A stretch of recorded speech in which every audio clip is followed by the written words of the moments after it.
Thank you, Allison. So I'm really going to make 3 points. One is that sex and gender matter in terms of how we experience pain. The next point is sex and gender matter in the types of problems that we experience in the workplace related to our muscles, bones, and joints. And the third is after a work-related injury, when we have to have treatment, sex and gender matters again in terms of how we respond to treatment and, in fact, what treatment we receive.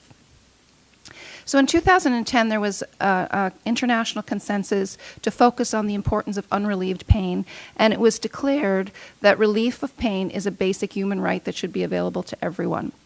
Despite that, there is a very high rate of chronic pain. So about 1 in 5 Canadians has some type of chronic pain. So when you think of the impact of that on the workplace, it's tremendous because pain is the major symptom that keeps people from going to work. Then we look at the literature that we have in order to inform our understanding about pain. It is what I would call gender blind. 80% of the studies that have been published on basic science to help us understand pain have been published and conducted only on males. And so when I say they were male, the males were rats, I mean the males were really rats. And so we have a very limited understanding of how pain experience happens in humans and how that is related to gender. In fact, only 4% of the animal studies even addressed whether there were gender differences in pain. So certainly we're well aware of things like how bad your arthritis is, or if you fall off a ladder, how many bones you break, is all going to determine how much pain you have, but it's remarkable how much of your pain is actually determined by other factors. Hormones have a big impact on how much pain you experience, and your lifetime exposures to how people should react to pain, what your family thinks about pain, what your gender role should be with respect to pain, is all factored into how your brain interprets pain and relates to your experience of pain over time. We know that women are particularly at risk of musculoskeletal disorders, and Jan talked very nicely about some of that. As we expect, women actually have 3 times more musculoskeletal problems than men. It doesn't take a PhD to know that women and men are not built the same, so you can readily observe some of those differences, and women are particularly at risk of upper extremity problems because women tend not to have as strong upper bodies as men do. So in fact, women have 5 times as many upper extremity problems as men do. One of the most common of these is carpal tunnel syndrome, and probably most people would be familiar with that. And this is an example of why both sex and gender can influence the prevalence of conditions in the workplace.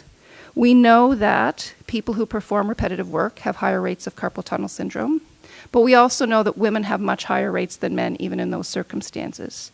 And the rates go up after menopause, and the rates go up during pregnancy. So clearly there's both an activity and a hormonal effect there.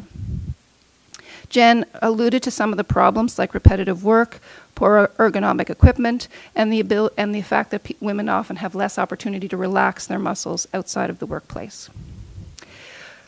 With one of my colleagues, Catherine Sinden, my PhD student, who's here tonight, we've done work on firefighters, and I think it nicely illustrates how both sex and gender influence the way that people experience the workplace and the musculoskeletal disorders they develop. In talking to women, we found female firefighters, we found that they were quite aware that their strength was not the same as their male counterparts. And they dealt with that in various ways by doing tasks differently and by making sure they maintained training programs to try to keep up their strength. However, there were other things that were more difficult for them. The equipment challenges that we've talked about. And as I say, women are not just small men. So having small equipment at the worksite does not resolve the problem. It often does not fit properly.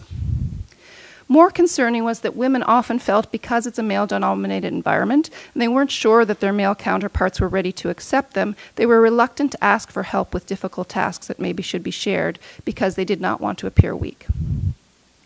But it's not just women who are at risk in firefighting. When we evaluated the physical performance of both male and female firefighters doing tasks like dragging hoses and climbing stairs with heavy equipment, what we found is the men had a larger response in their blood pressure than the women did, and the women were more limited by strength.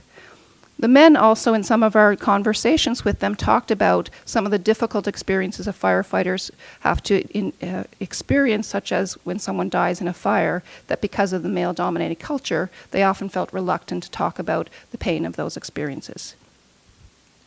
So certainly gender is something that affects both males and females differently, and something that needs to be considered as separate work hazards.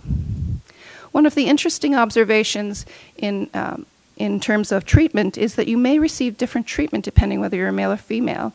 And this has been observed in some of the surgical literature, such as who gets offered joint arthroplasties, but it's actually very similar in a limited amount of research that's been done on this about pain.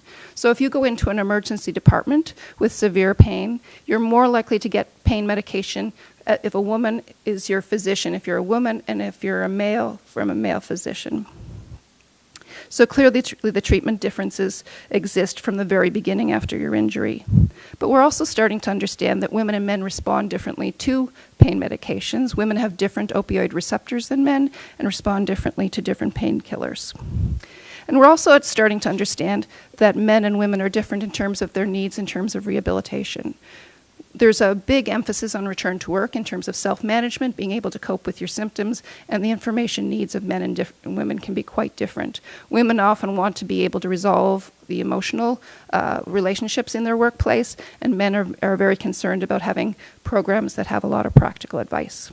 So in summary, in terms of how people are treated from the beginning of their prevention to the end of the rehabilitation, it would be beneficial if people could have treatment programs and prevention programs that considered both sex and gender.